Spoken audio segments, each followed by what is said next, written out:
That being said, yesterday there were Best Buy drops and Newegg drops for the 6600. So I have a couple more RX 6600s coming in for the farm.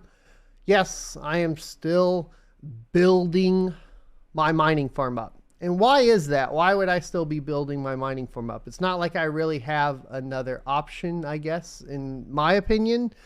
This is what I do. And so this is the whole idea behind the mining discipline, which is I just need to build the farm up enough to where it compensates for any potential bear markets. And this is something that the large farms are doing as well. So segue into an article from CoinDesk about Iris Energy's December hash rate rising 14% as revenue falls again. NASDAQ listed Iris Energy, IREN, which we've talked about before.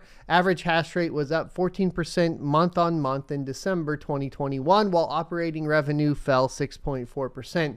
The company in a Tuesday filing with the U.S. Securities and Exchange Commission. The miners' computing power on the Bitcoin network reached 748 petahash a second, compared with the 657 petahash a second in November. The Australian firm attributed the increase to the installation of 1,666 rigs of the Bitmain Antminer S19J Pro that replaced older machines in its Canal Flats, British Columbia site. Iris Energy mined 124 Bitcoin in December compared to 113 in November. During the same period, operating revenue in US dollars fell 6.4% to $6.2 million as revenue per Bitcoin mined plunged 14.8%, and the cost of electricity per Bitcoin mined increased 4.6%. The company attributed the revenue drop to losses in the price of Bitcoin and increased difficulty in mining.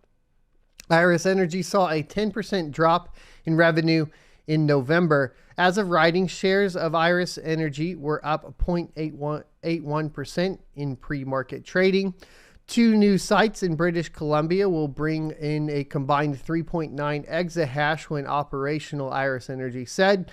One site in Mackenzie will deliver 1.5 exahash a second in 2022, with the first 0.3 exahash a second expected Q2 of 2022, and another in Prince George will deliver 1.4 exahash a second in Q3 of 2022, expanding to 2.4 exahash a second sometime in 2023, according to the statement.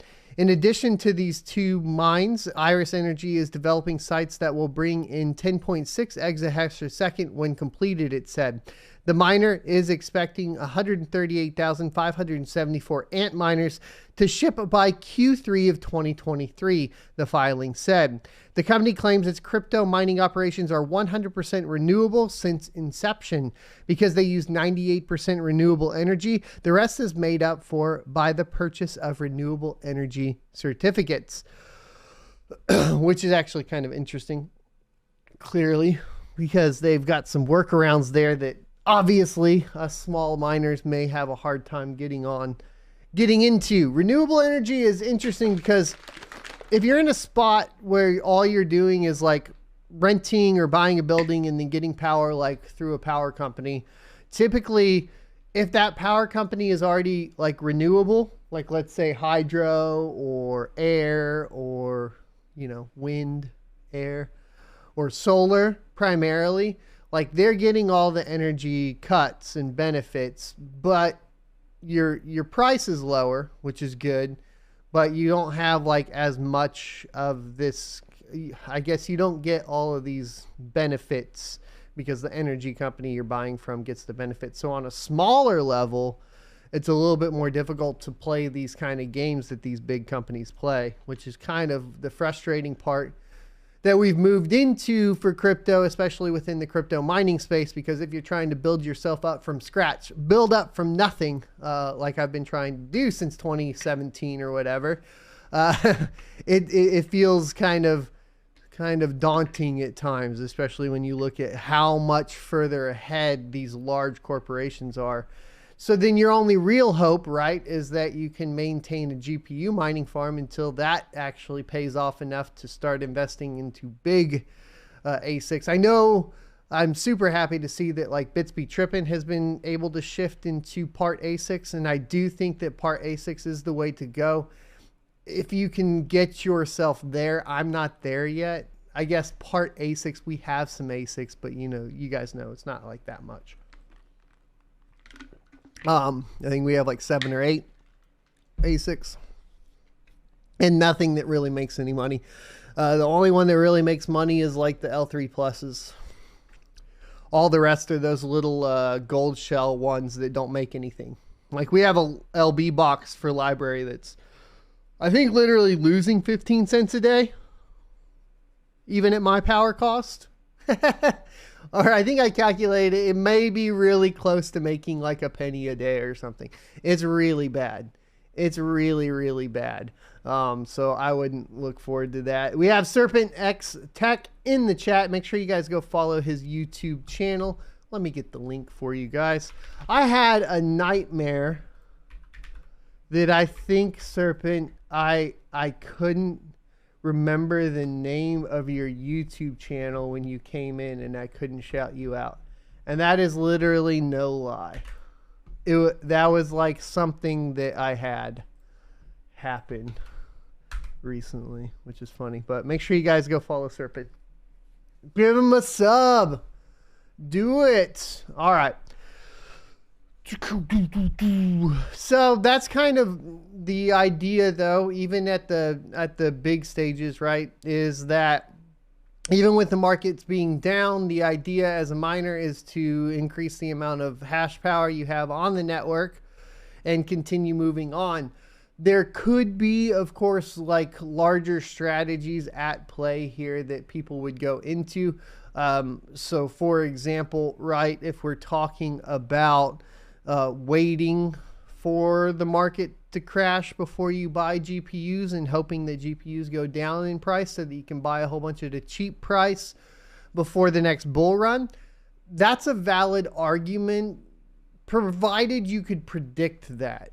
So here's kind of the part that doesn't work there, right? Is if that doesn't happen, then you're basically being inactive, right?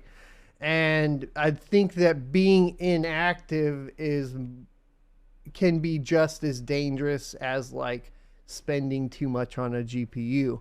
So if you're just going to wait and you're thinking, okay, I'm just going to wait for another 2 months and maybe it'll crash, 3 months. The other thing about that in this particular climate that you should be aware of is that it's clear that with the 6 nanometer manufacturing process, there's still not a lot of supply, because before the cards have even launched, the 6500 XT is looking at €299, and that's for a 4 gigabyte GPU at retail. So that's not looking good.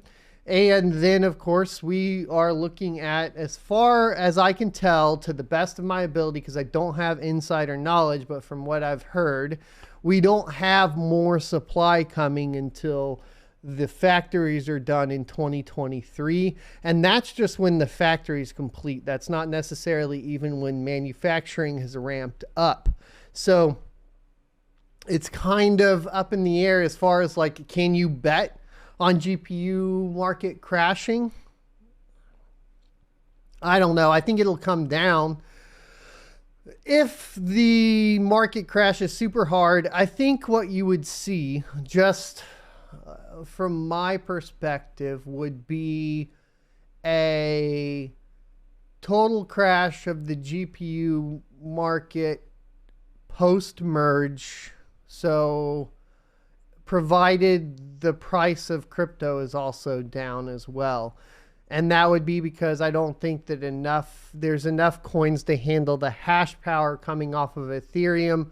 Potentially, we have projects that can handle that, but not really. Like if we look at total market cap and all of that and hash power compared to like Flux or anything, right? Ravencoin.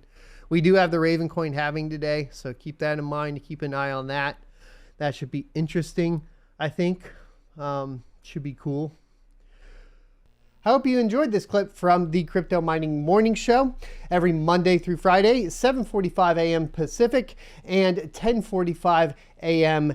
Eastern Time. You can check out more clips here, or if you're interested in checking out the entire live show, you can check that out down here. Thanks for watching, and I'll see you next Tuesday.